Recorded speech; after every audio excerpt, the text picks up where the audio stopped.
안녕하세요. 마음의 나침반입니다. 오늘 이 영상을 클릭하신 모든 분들, 여러분이 끌어당기고 있는 것들이 있기 때문에 들어온 것이고요. 바로 거기로 가고 있는 과정 중 하루라고 생각해 주시면 감사하겠습니다.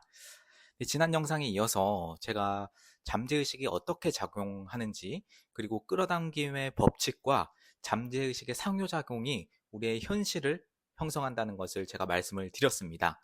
이제 중요한 질문은 그렇다면 어떻게 잠재의식을 재프로그래밍 할 수 있을까라는 것입니다. 어떻게 보면 가장 중요한 부분일 수도 있고, 어떻게 보면 또 방법론적인 영상이 될 수도 있을 거라고 생각을 합니다. 잠재의식을 재프로그래밍 한다라는 과정이 쉽게 말해서 우리의 무의식적인 생각과 신념을 의식적으로 바꾸는 작업을 이야기를 합니다. 부정적인 믿음이 자리 잡고 있다면 그것을 긍정적인 믿음으로 바꿔야 합니다. 하지만 이 과정은 단순히 의식적인 노력, 거기서 끝나는 것이 아니라요, 반복적인 행동과 감정적인 몰입을 필요로 합니다. 여러분들 제 영상 자체가 뭐 특별한 편집이 들어가는 것도 아니고요. 제가 이렇게 말로 떠드는 것을 하는 이유가 제가 첫 영상에서도 말씀드렸는데 여러분이 정말 필기하면서 들으시면 더 색다르실 거예요. 제가 다시 한번 말씀드리겠습니다. 이 잠재의식을 재프로그래밍하는 과정은 단순히 의식적인 노력, 거기서 끝나는 것이 아니라 반복적인 행동과 감정적인 몰입을 필요로 합니다. 컵에 오염된 물이 들어있는데 그걸 여러분의 잠재의식이라고 해보겠습니다. 재프로그래밍을 조금 잘 나타내는 어떤 비유라고 생각하는데요. 이 오염된 물을 정화하는 방법이 무엇이 있을까요? 오염물을 하나하나 다 빼서 정화하는 것이 아닙니다. 맑은 물을 계속 그 컵에다가 붓다 보면 그 컵에 있는 오염된 물이 어느새 깨끗한 물로 바뀌어 있는 것을 보실 수 있을 겁니다. 바로 이것이 잠재의식의 재프로그래밍 하는 것과 매우 똑같은 원리라고 할 수 있겠습니다. 제가 지금부터 방법론 세 가지를 말씀드릴 건데요.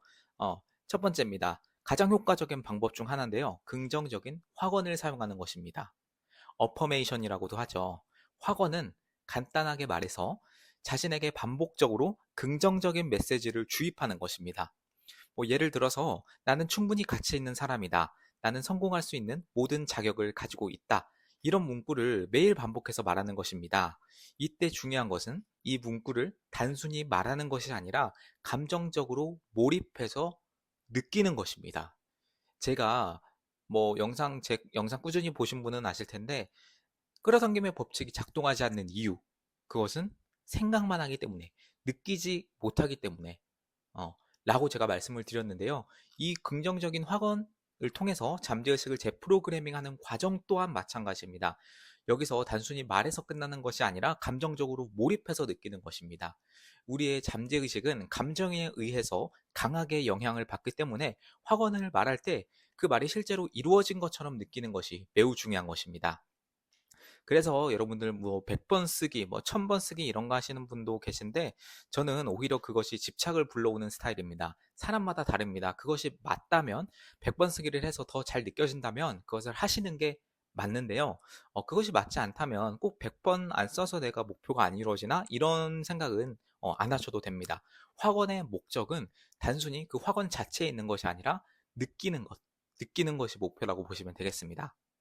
네, 바로 두 번째 방법입니다. 두 번째 방법은 비주얼라이제이션, 시각화입니다. 시각화는 우리가 원하는 목표나 꿈을 이미 이루었다고 상상하는 과정입니다. 이루어가는 과정도 상상할 수 있고요. 이미 이루었다고 상상하는 과정입니다. 이때도 단순히 상상하는 것을 넘어서 그것이 현실인 것처럼 감정을 동반해야 합니다. 네, 과거의 포인트랑 비슷하죠. 네, 현실인 것처럼 진짜 감정을 동반해야 합니다. 예를 들어서 여러분이 성공적인 사업가가 된 자신을 상상할 때 그 상황에서 느껴지는 감정들을 최대한 구체적으로 떠올려야 합니다. 성공했을 때 그 순간의 기쁨도 있지만 뭔가 계속 기쁘진 않을 거 아니에요. 당연히 뭐 성공을 했겠지만 계속 기쁜 상태가 유지되는 게 아니라 뭔가 자신감 있는 상태, 뭔가 든든한 느낌, 그런 걸 느껴야 된다는 거죠. 실제로 그 순간을 살고 있는 것처럼 상상하는 것이 핵심입니다. 시각화는 우리의 잠재의식이 그 상황을 현실로 받아들이게 만들고요. 그로 인해 진동이 변화하여 끌어당김의 법칙이 작동하도록 돕습니다. 바로 시각화, 강력한 도구 중 하나고요.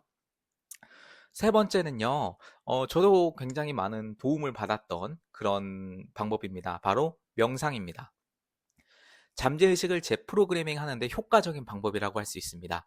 명상을 통해 우리는 의식적으로 부정적인 생각과 감정을 내려놓고 잠재의식의 깊은 곳에 자리 잡고 있는 부정적인 신념들을 긍정적으로 바꿀 수 있는 공간을 마련할 수가 있습니다. 명상이 우리가 내면의 목소리를 듣고 스스로를 재정립하는 시간을 제공한다라고 저는 이렇게 표현을 하고 싶은데요. 뭔가 부정적인 신념으로 가득 차 있을 때 아무리 확언을 하고 아무리 시각화를 해도 그것이 정화가 되지 않을 때가 있습니다. 그때 바로 필요한 것이 명상입니다. 특히 잠재의식의 명상은 새로운 신념을 심어주기 위하기 때문에 자기 전과 같은 고요한 시간이 굉장히 효과적입니다. 이때 잠재의식이 수용적인 상태가 되어서 새로운 믿음이 깊이 각인될 수 있는 좋은 그런 시기이기 때문에 자기 전에 명상하는 거, 또 일어나서 바로 하는 것도 굉장히 좋습니다. 네, 그렇기 때문에 자기 전에 뭐 유튜브나 쇼츠 이런 거 너무 보지 마시고요. 차라리 명상 유튜브나 이런 거 보는 것도 추천을 드립니다. 들으면서 자는 거 추천을 드립니다. 이 세 가지 이외에도 제가 강력하게 느끼는 거는 바로 감사하는 마음입니다. 네, 감사하는 것도 굉장히 잠재의식 재프로그래밍 하는 데 도움이 되고요. 뭐 억지로라도 감사하는 것도 실제로 도움이 됩니다. 감사를 느낄 때 우리는 자연스럽게 높은 진동을 발산하게 됩니다. 네, 진동의 법칙, 이끌어당김의 법칙과 굉장히 유사하다고 제가 말씀을 드렸죠. 네, 감사를 할 때 높은 진동을 발산하게 되고 잠재의식은 그 감정을 통해 긍정적인 신념을 강화합니다. 매일 아침 또는 자기 전에 감사하는 일 떠올리고 기록하는 습관도 좋습니다. 잠재의식을 긍정적으로 변화시키는데 매우 효과적이라고 할 수 있고요. 감사하는 것 자체가 여러분들 뭐 특별한 일이 일어나서 감사한다기보단 지금 내가 이렇게 눈을 뜰 수 있는 거, 아침에 상쾌한 일, 또는 여러분들 아침에 일어나서 바로 감사를 할 때는 오늘 일어날 일들, 행복한 일들, 좋아하는 일들을 미리 감사해 보는 거예요. 그런 것들이 또 잠재의식과 끌어당김의 법칙의 어떤 높은 진동수를 유지하는 데 굉장히 좋은 그런, 어떻게 보면 행동론이자 방법론이라고 할 수 있겠습니다.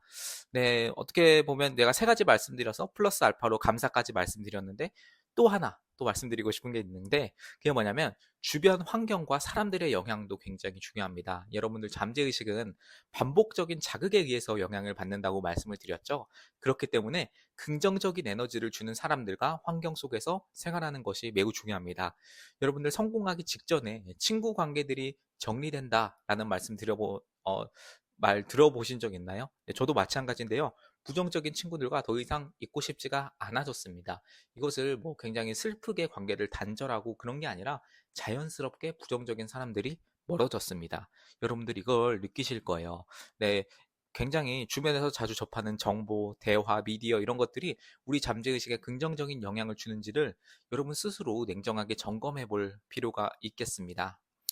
네, 이렇게 잠재의식을 재프로그래밍 하는 것은 꾸준한 노력과 시간이 필요한 과정이에요. 하지만 이 과정이 이루어질 때 우리의 진동은 높아지고 끌어당김의 법칙은 우리가 원하는 대로 작동을 하게 됩니다. 그 결과 우리가 뭔가 새로운 현실을 창조할 수 있는 힘을 얻게 되는 거죠.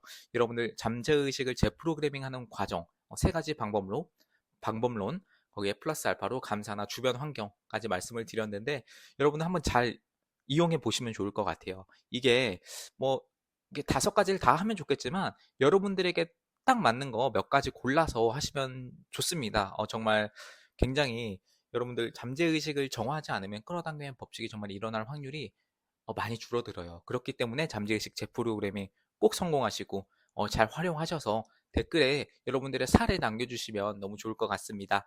네, 감사합니다. 마음의 나침반이었습니다. 오늘도 성공하는 하루 되시길 바랍니다.